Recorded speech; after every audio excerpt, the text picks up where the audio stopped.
Hello friends, I am Deepanshi Sharma. Welcome to my YouTube channel Deepanshi and I hope you are doing well. Today in this pattern we used nested for loop to draw this pattern.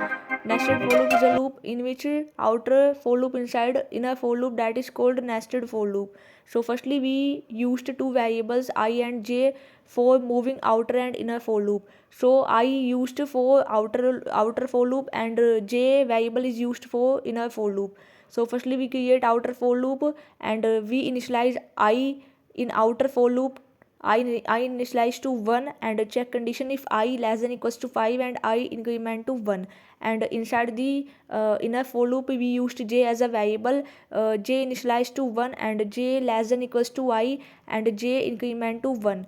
And two formed a rectangle triangle, so we used j less than equals to I inside the inner for loop, and inside the inner for loop we used printf statement to print the I into j variable, because in this pattern we used a number 1 to 5 and in each row we print a table of 1 to 5 numbers. Means in first row we print the table of 1, and in second row we print the table of 2, and in third row we print the table of 3, and in fourth row we print the table of 4, and in fifth row we print the table of 5 in a rectangle triangle formed pattern.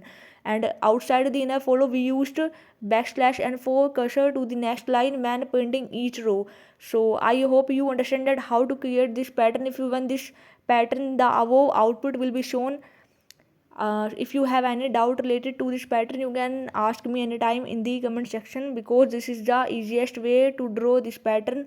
And I hope you all guys enjoy this C pattern programming playlist from scratch, that is totally for beginners to learn the pattern programming concepts.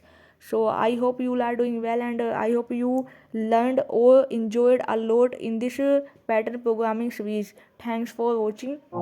Like, share and subscribe our channel Genius Dipanshi. And if you have any concern or doubt, you can ask me.